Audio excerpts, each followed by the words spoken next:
Throughout the golden age of spiritualism, there were many well-known mediums, but one spirit emerged from the ectoplasmic ether and obtained a cult-like following that converted even staunch men of science into ardent defenders of spiritualism, and that spirit was Katie King.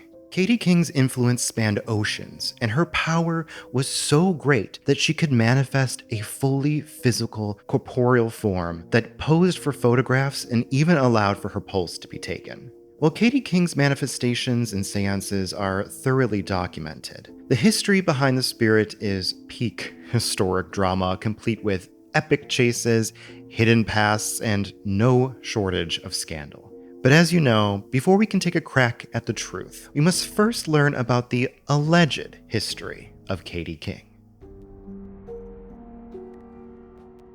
Mediums, spirits, séances. These were common occurrences in the post-Civil War era. The religion or philosophy of spiritualism was at its height.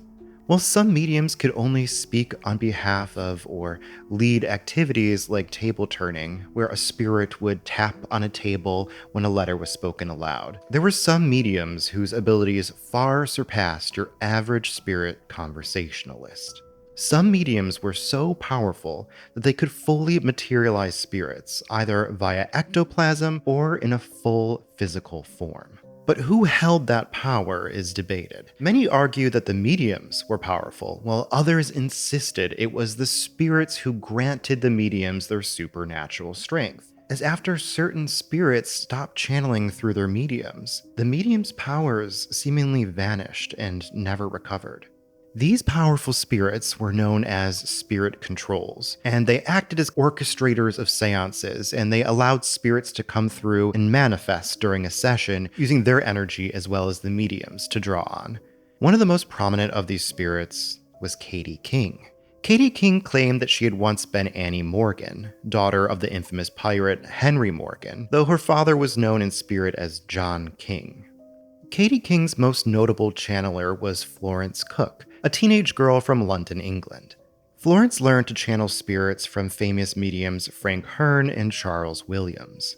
Hearn was known to channel John King as a spirit control in his own seances, but John King was around for much longer and served more mediums than just Hearn. It was actually decades earlier in the 1850s that the spirit of John King provided the dimensions and instructions to build the first spirit cabinet to the Davenport brothers, a pair of mediums from Buffalo, New York. Soon, variations of their cabinet became the norm for mediums, who could now use the cabinets to summon spirits on the physical plane. Mediums would lock themselves in these cabinets, often tied and bound, and spirit hands and faces, and sometimes even entire bodies would manifest from the large curtained openings or apertures. Florence Cook's manifestations of Katie King were no different. Sitters would be led into a room where they were allowed to inspect the spirit cabinet before the lights were dimmed or put out completely. You see, light is detrimental to the manifestation of spirit forms. It's most likely why we see spirits most often at night. After the lights were turned out, Florence would step inside of her cabinet, often tied at the wrists, and the séance would begin. Katie King manifested as a young woman dressed in white with a veil or sometimes a headdress. During a séance in Hackney on December 9, 1873, a lawyer named William Volkman attended one of Florence's séances. Once Katie King had been summoned forth from the hereafter and was mingling amongst the crowd, holding the hands of participants as she was wont to do, Volkman seized Katie by the wrist and refused to let her go, shouting to the others in the room it was none other than Florence Cook herself, citing all of their similarities. Undoubtedly, there were visual similarities between Florence Cook and Katie King, but that was to be expected. Spirits draw energy and literal physical matter from their medium in order to manifest. It was not uncommon for spirits to take on the traits of their medium. But the spirit in Florence did have differences. For one, Cook had pierced ears, while Katie did not, and Katie King had perfectly smooth skin, while Cook was known to have a large blister on her neck that was scaly and rough to the touch. Eventually, Volkman was restrained by the crowd, and the spirit fled into the cabinet, where Cook emerged moments later, half naked and in distress. It later came out that Volkman was engaged to another medium named Mrs. Guppy, who wanted to besmirch the name of her competition, and Guppy was soon exposed as a fraud herself. So those in the spiritualist community determined that Guppy was jealous and projecting her insecurity onto a legitimately skilled medium. A man of science, Sir William Crookes, investigated Florence Cook. He made her manifest as Katie King in his own home, which she did successfully, and the spirit of Katie allowed him to weigh and measure her. She talked and walked about his home and even held the family's baby in her arms. Over many sessions, countless photographs were taken of Katie King. One even shows Florence Cook and Katie King in the same frame. Completely convinced, Crookes published a report in 1874 boasting of Cook's genuine abilities, which caused quite the stir amongst the scientific community. It was shortly after this publication that Florence Cook announced that Katie King would no longer appear, as her mission was complete and she was headed to a higher sphere. Florence Cook may have thought that Katie meant the heavenly realm, the great beyond, perhaps the light, but Katie King was headed to Philadelphia. Right before Florence Cook announced that Katie King would no longer be appearing at her séances, Katie King had been frequenting two relatively unknown mediums in Philadelphia, Nelson and Jenny Holmes. The Holmeses were quite a contrasting pair. Nelson was a waif of a man with a delicate, if somewhat feminine quality, while Jenny was described as prepossessing and mannish. They rented a nearly empty apartment above a stationer's shop on 9th Street to hold their séances. They were relatively new mediums and could not afford to have a custom spirit cabinet built, so they used the corner of a room where two doors opened inward to create a triangular shape. On top of the doors, they placed a board to create an enclosed space. Inside either of the doors, they cut holes to act as apertures for the spirits to make their appearances. Now, before Katie's arrival, Nelson was the main attraction. After allowing sitters to search his person and the space, he would be tied up and sealed in the makeshift spirit cabinet, and Jenny would lock the door and the only other door into the room. Spirits and faces of the audience's loved ones would appear in the apertures, though not always fully formed or immediately recognizable. This was because some spirits simply did not have the strength or knowledge of how to fully materialize, and Nelson was not a strong enough medium. That is, until one night in May of 1874, while conducting a séance, something miraculous happened. Rising from the aperture was not a face that resembled a waxen mask, but a veiled figure. As she lifted her head from the darkness, she revealed a head of beautiful curls. She was introduced as Katie King, and Jenny requested that she show the audience her hands. Katie acquiesced and lifted her hands up into the window, but there were not only her hands appearing in the cabinet's porthole, but several, including that of a child. The audience gasped, half in fear and half in astonishment.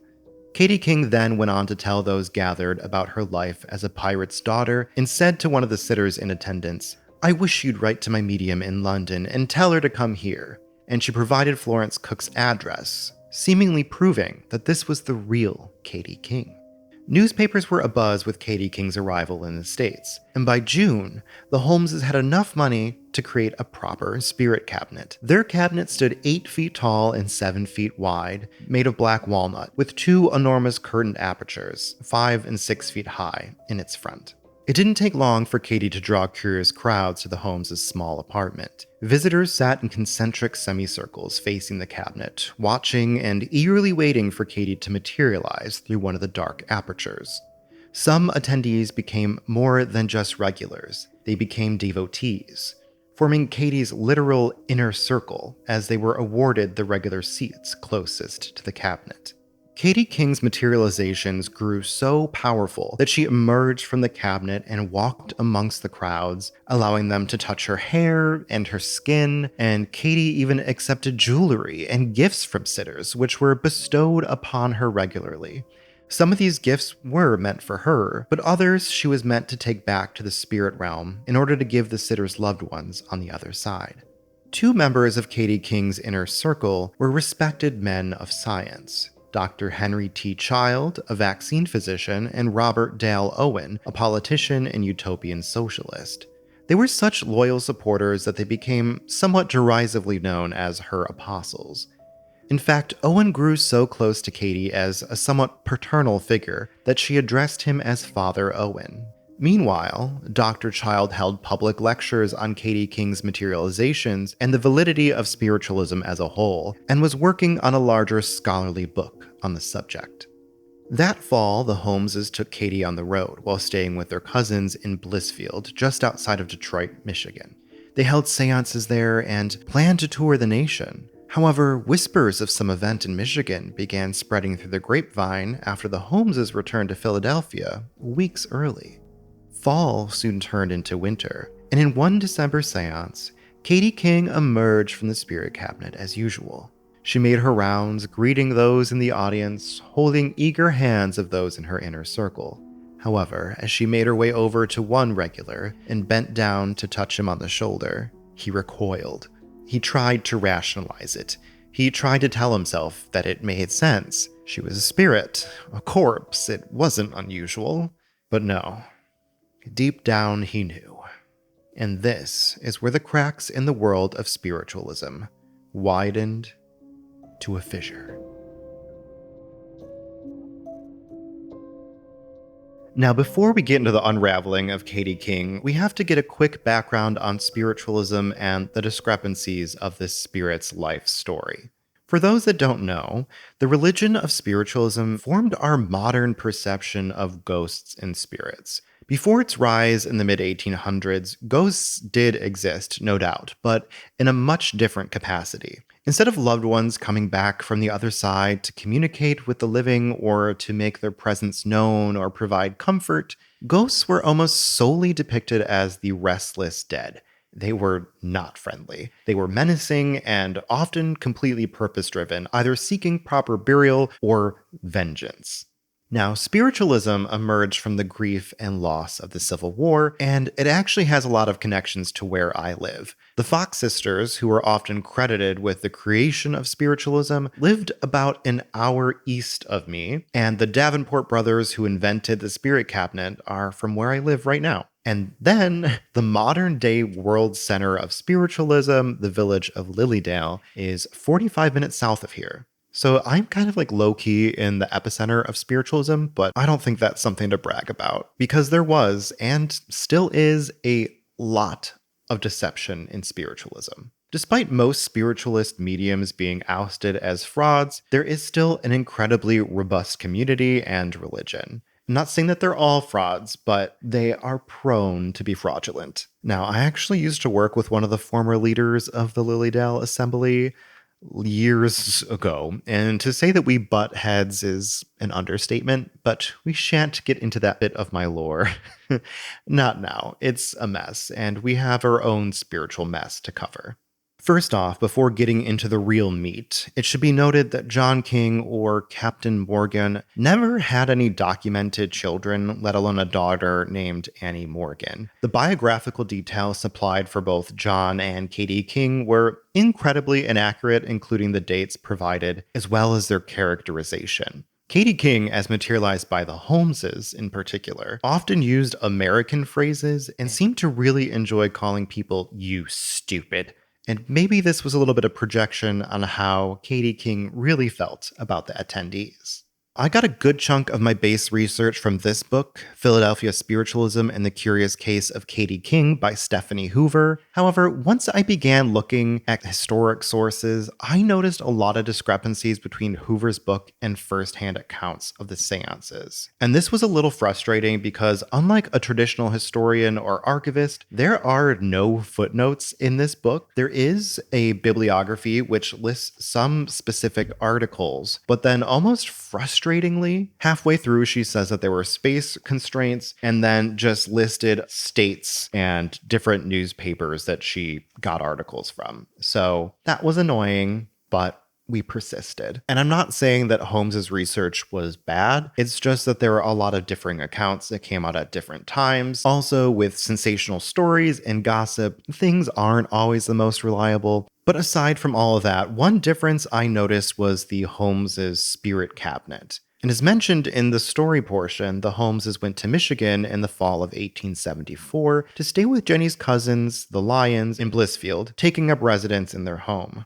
According to Hoover, they left their spirit cabinet back in Philadelphia, and the Blissfield séances took place with a makeshift cabinet made of draperies. However, the September 19th, 1874 issue of the Detroit News explicitly states that at the séance in Blissfield was, quote, the cabinet brought from Philadelphia, made of rough black walnut boards, fitted into the corner of the room and looking like a cupboard. Also, while Hoover covers the Blissfield incident very well, she leaves out one of my favorite details I discovered in the papers, and that's namely that a group of townspeople conspired in clandestine meetings to take down the Holmeses and expose Katie King as a fraud, and they succeeded. Twice. My favorite headline comes from the Detroit News article that I had just mentioned, and they sure do not make them like this anymore. Holmes's humbug. A news skeptic goes after that Blissfield ghost and finds her to be of the earthy. The stupidity of the Blissfield investigators. The ghost is pursued and caught by a brawny Irishman. A desperate struggle with the spirit, who is finally captured. This newspaper article tells of an evening news reporter who read about Katie King's manifestations and hoped to expose Katie King himself. However, when he arrived in Blissfield, he heard rumors that Katie King had already been revealed as a fraud. When the reporter made his way to the Lyons' home, he noticed a crowd of men outside, looking a little bit lost on the porch. Through the open door to the house, he could see a woman lying on her back on a sofa, with a group of 5 or 6 women gathered around her. An old man on the porch said, "We came here to see the spirits, but Mrs. Holmes has been taken with fainting spells, and they ain't gonna have a show this evening." The reporter found this odd, probably as odd as the accent that I just used, especially when he coupled it with the knowledge he had of the rumors back in town. So the reporter engaged in conversation with the professor, as Nelson Holmes was sometimes called for some reason. Many publications and individuals have described the Holmeses as being rather simple and kind of illiterate, though they could read and write, but they were known to be kind of stupid. During this conversation, Nelson Holmes was seemingly not concerned at all with his unconscious wife, and instead went on to tell the reporter that he was mildly disgusted with the treatment he had received at the hands of the Blissfield people in the last couple of days. They have a story, he said, that they caught Katie King in the adjoining lot on Wednesday evening at the time that the séance was going on, and one of them ran after her and caught her and took a cane that he said belonged to me and broke it and showed people pieces of it. But that man is one of the lowest grades, a barkeeper and a bad character. And then Nelson Holmes went on to explain his wife's current condition. Well, in order to materialize a spirit, we have to part with so much of our own vital forces for the time being. A gentleman seized Katie King in his arms when she was materialized almost wholly by my wife. She parted with her material form immediately and escaped, but the shock so disturbed the psychological condition that my wife became seriously ill. After hearing this, the reporter left the Lyons' home and went to town to hear the townspeople's perspective of these exposures. Eventually, he found a group hanging out down by the river who told him everything. First, it's important to understand the layout of the séance room, which is why the newspaper's diagram is particularly helpful. The triangular spirit cabinet sat in the corner of the room, kind of like a corner shelf would. However, one of the walls against the cabinet was actually flush against a door to a bedroom, which, by all accounts, was boarded and nailed up on the other side. And this was the same kind of setup the Holmeses had in their apartment in Philadelphia, which the Holmeses always let visitors investigate. Now, in the back of the room, behind the audience and the cabinet, was a door that led to the dining room, as well as a door outside to the porch or the piazza.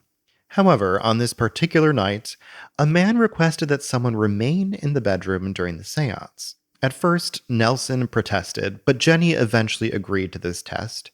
Back in the séance room, Jenny had her nephew stand in front of the door that led to the dining room, saying that this would guarantee that no outside influences could enter the room. Shortly, the séance began, but nothing happened. No spirits appeared in the cabinet. Jenny claimed that influences such as the September heat were preventing Katie's appearance, and that a dark séance may provide better conditions for her spirit to materialize in such a weakened state. As we mentioned earlier, light is known to be harmful to spirits, and getting rid of it would require less energy for Katie. So a dark séance began. After a few minutes of singing and chanting, a veiled figure robed in white appeared in the cabinet. Katie King was able to materialize after all. Jenny slowly turned up the lamps, and Katie greeted the sitters before returning to the cabinet. Once inside, Jenny asked if Katie could help materialize a male spirit, perhaps her father, John King, and Katie tried, but claimed she was still too weak and that it would require another dark séance to gather her strength. But those in the room clocked the ruse. She was going to use the dark séance to get away, and Jenny would claim that there wasn't enough energy to summon another. And like the skeptics assumed, once the lights were put out, no other spirit came forward, and Katie vanished. But now they knew the stunt, and with a man in the bedroom, Katie had to enter through the dining room door where Jenny's nephew stood guard, so they decided to try again on Wednesday. But this time, they'd be ready. On Wednesday afternoon, 18 citizens met and concocted a plan of attack for that night. The plan was to have someone stand guard in the bedroom again, which would cause Jenny to request another dark séance. However, this time they would be ready for it, and they would be holding the doors shut. And as an extra measure of caution, they planted 2 men outside in the bushes in case Katie tried to come in from the outside when the dining room door failed her. And if she then eluded both of these barriers, it didn't mean that she was legitimate. Instead, they would execute their backup plan. Plan C, as I call it. And they were just going to jump Katie during the séance. A simple plan for simple men. That night, the séance began, dark, of course, and Jenny's nephew once again stood guard by the door to the dining room. However, this time, in the dark, a man from the group casually moved his chair in front of the door and rested against it, with another man holding it shut. A third gentleman then stood in front of the door, leading outside to the porch. The chanting and singing began again as expected, and there was a soft push on the door to the dining room, but the men kept it held in place. The pushing came again, twice and more forceful, and the door opened a few inches, and one of the men saw, backlit from a window behind, the figure of someone darting away, and then they heard the door to the outside open and close. Unaware of what was happening in the back of the room, Jenny claimed that the conditions were inharmonious and that Katie would likely stay in the Summerlands and could not materialize. Jenny and Nelson proceeded to plead and beg with Katie to just try. And amusing himself, one of the townspeople, a jolly old butcher, knocked on the wall beside him 3 times, to which Nelson excitedly proclaimed, "Katie, is that you?" But he was met with silence. Meanwhile, outside, a frantic scene was unfolding. The men in the bushes saw 2 male figures leaving the house, and one returned inside while the other ran into a small field in the back of the house. One of those townsmen posted outside, Lennon, heard something rustling in the leaves and saw in front of him the figure of a boy, and he went on the pursuit. The boy first tried to get into a neighboring house, but the door was locked, so he continued running, but was caught by Lennon as he tried to hop over a fence. Both of them threatened to shoot each other, but the boy wriggled free, hopped over the fence, and the chase began again. But Lennon was close on his heels, and even snatched the boy's hat off of his head. But it wasn't until they reached the next corner that a barking dog frightened the boy just enough to slow him down that Lennon was able to tackle him to the ground. The boy screamed for release, proclaiming that he was a girl, just as he struck Lennon with a black cane she was holding. But the large man was unfazed, and the cane broke into pieces. The struggle continued, and in an act of desperation, the tomboy pulled Lennon's head to hers and kissed him on the lips. In his shock, she struggled free, but was soon taken down again. However, instead of continuing the fight, Lennon simply suggested that they talk. While Lennon knew that he was supposed to be on the lookout for the spirit of Katie King, he didn't think anything of the person sitting in front of him. If not only because just 2 days prior, a woman was arrested in town for wearing men's clothes, and Lennon assumed that this was simply another case of a woman in disguise. This was helped by the fact that the girl told him a sob story about how she had rich parents and had run away from home, hence her mannish disguise. Lennon, undoubtedly a sap and perhaps a bit thick, bought this story hook, line, and sinker. As they talked, she avoided all questions about her identity, but at some point let it slip that her name was Eliza White. She asked for help finding her cane, which was lost during the struggle, saying that it was a present from her brother and she couldn't bear to part with it. They looked for some time, and as she gathered a couple pieces, she began to slowly walk away before breaking into a full-on sprint and disappearing into the night. The next morning, more pieces of the cane were found, and Lennon went back to the Lyons house, and in the window of the home, he saw the girl from the night before. She nodded and smiled coyly at him, and when Lennon asked the Lyons, he was told it was the neighbor's girl, but he wouldn't be deceived again.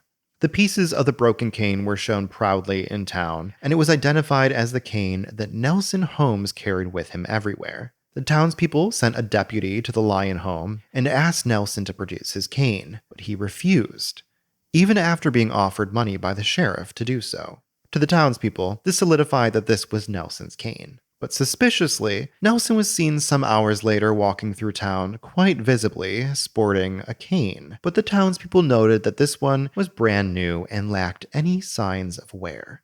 But the townspeople weren't done yet. Another séance was held, Hoover says on September 23rd, but the local newspapers say it was on the 22nd, when someone decided it was time to execute Plan C. Once again, a dark séance was held, and Katie King materialized. After her manifestation was complete, as she was retreating back into the cabinet, Mr. Frank Brown jumped into the cabinet and grabbed Katie. The lamps were immediately extinguished and a scuffle ensued in the dark, as Katie's rabid followers descended upon Mr. Brown, exclaiming that the Holmeses could be hurt if something happened to Katie's spiritual form. However, Mr. Brown said that what he struggled with against in the dark was no spirit. It was made of flesh and blood. It did not dematerialize or disappear in any spiritual way, but forced itself from his grip. Katie King evaded capture once more. The next day, the Holmeses talked about their next tour stop in Adrian, but the train that they boarded wasn't headed to Adrian. It headed back east to Philadelphia, where they hoped news of their exposures would never reach. Unfortunately, the news spread fast, but the Holmeses were still able to spin the story enough that believers in spiritualism weren't deterred. But, as I mentioned in December, after a loyal sitter smelled Katie King's breath, though it smelled like it came from a corpse, solidified in this ex-believer's mind that Katie was nothing more than a human with poor dental hygiene. This unnamed man conducted a stakeout outside the Holmes' apartment and identified the woman who posed as Katie King. By this time, Katie had not appeared in the Holmes' séances for a few weeks, and she had moved into a boarding house. This unnamed man then went to the boarding house and called for the woman and confronted her about her charade as Katie King. At least, that's the version that Katie King tells in her newspaper confession. However, Hoover tells of a more elaborate scheme where this man befriended her at a bar before telling her he knew that the jig was up, and then he worked with her to create a plan for exposure. Naturally, the story that Katie King tells paints her in a more sympathetic light, being confronted unexpectedly, and this was the version that was published in multiple parts beginning in the January 9th, 1875 issue of the Philadelphia Inquirer under the headline, Katie King, Her Full History as Related by Herself, The Tricks and Jugglery of the Spirit Materialization Completely Revealed and Explained. Statement under oath, authentic autobiography. In this article, Katie King, who was later identified as Eliza White, went on to describe the trickery that Nelson and Jenny employed to get her to materialize. Eliza lived above their flat and would come down during the séances and crawl into the spirit cabinet by unscrewing one of the boards on the door that the spirit cabinet butt up against that most deemed impregnable. Now, this tactic would explain an article from the summer that mentioned flower petals were seen in the stairwell after a séance that looked strikingly similar to a bouquet that one of the sitters gifted Katie during that session.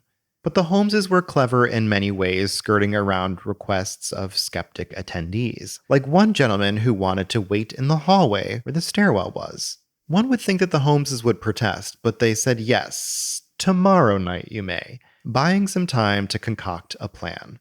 The Holmeses quickly created a clever contraption using the bed in the bedroom where ladies would place their coats. Instead of having Eliza come down from the apartment upstairs, they cut the mattress and placed a false box at the head of the bed, just big enough for Eliza to hide in. And when inspecting the room, the mattress appeared perfectly normal, even if one was to lift it up. And this allowed the Holmeses to once again get away with their charade.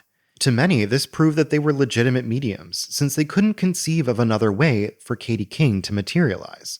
In this newspaper confession, Eliza White pegged the trickery wholly on Nelson and Jenny Holmes, while still claiming to believe in true mediums in order to save face.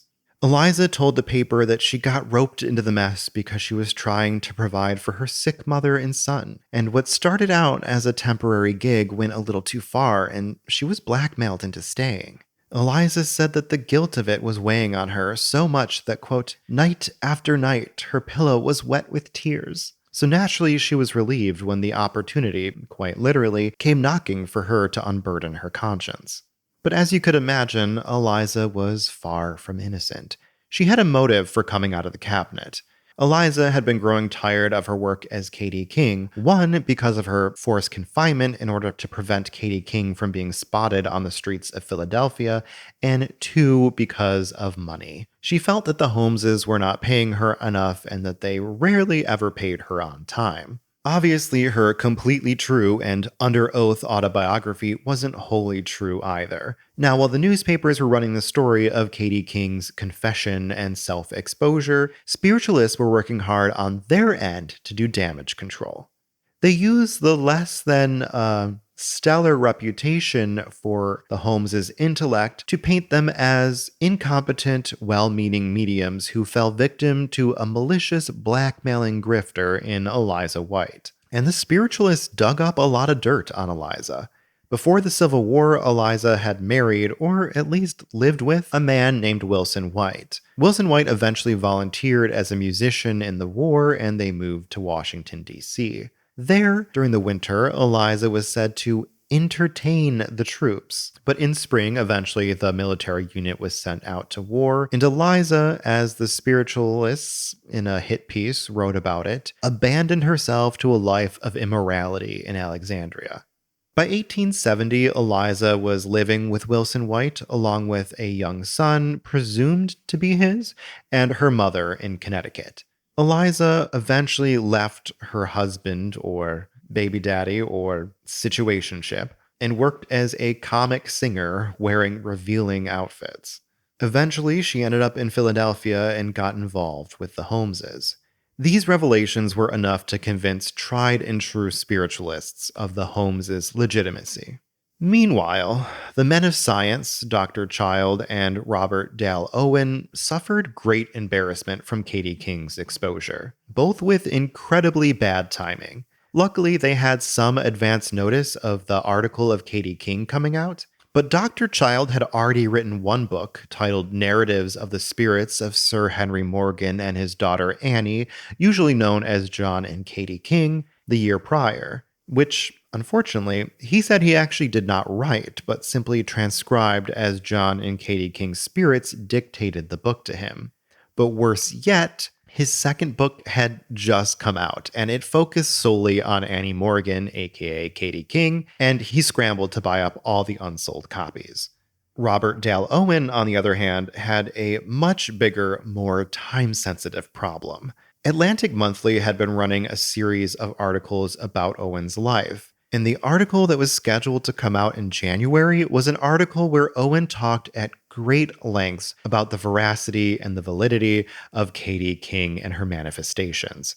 Owen pleaded to the publication to pull the article, but as it had already gone to press, they refused. Despite this, though, and a little bit shadily, the magazine did somehow manage to include an editor's note expressing that the opinions in the article were not their own and that they could not vouch for the authenticity of its contents. Naturally, newspapers had a field day with this and mocked Owen mercilessly. However, some publications may have felt bad by the time that summer rolled around when news broke that Owen had lost his mind and was admitted to an insane asylum. While Owen's family denied that his condition was related to Katie King and the Holmeses, the papers disagreed. They either stated that his insanity was due to the embarrassment of the Katie King affair, or it was explained that this was how he was so easily deceived in the first place. As an older man in his 70s, Robert Owen was thought to never recover from his mental break. But to his family's delight, he was released in October that year and declared of sound mind. But unlike Owen, the Holmeses didn't quite recover from the incident. They tried to continue their seances after their expose, and since, thanks to the efforts of the spiritualist community, their reputations came out somewhat intact. However, without Katie King as a draw and having to revert back to static faces at the cabinet, the crowds and the money just weren't there. They continually assured their audiences that Katie King would eventually make a return, but until she recouped her energy, she was only able to materialize her hands or a veiled face. As mentioned, the Society of Spiritualists still had faith in the Holmeses and presented them with the opportunity to prove their abilities. They invited Jenny to show off her powers at the Brooklyn headquarters for a 6-night limited run of séances. Nelson, unfortunately, was not able to attend. The first night started off as usual. The cabinet, the dark séance, the singing, the chanting, but there was a new item that Jenny incorporated, likely due to Nelson's absence. A large sack or a bag that she tied herself in, allegedly to show that she had no hands in the spirits materializing, as she was sealed inside with no means of escape until the seance was over and she was untied. The first performance not only saw a successful materialization of Katie King in the cabinet, but her father John King was present as well. During this first seance, Katie King invited those in the audience to come up and touch her face, and the seasoned spiritualists were impressed. Were the Holmeses back on track to success?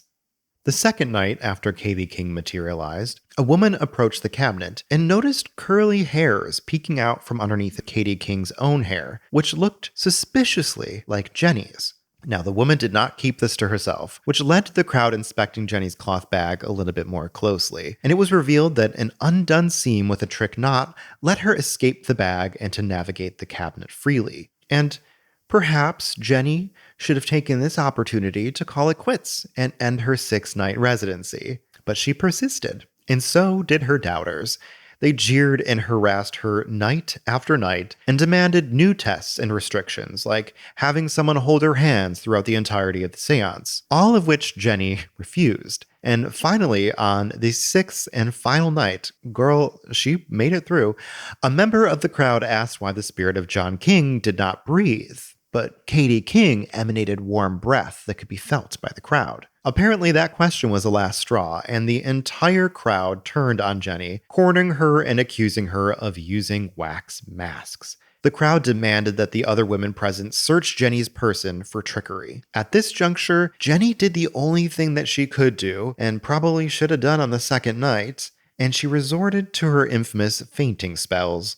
"Oh, I may faint," she said as she climbed out of the cabinet, shakily making her way out of the room on the verge of collapse, dramatically holding onto the hallway walls for support. But just as she reached where her hat and coat hung, she snatched them with superhuman speed and sprinted outside.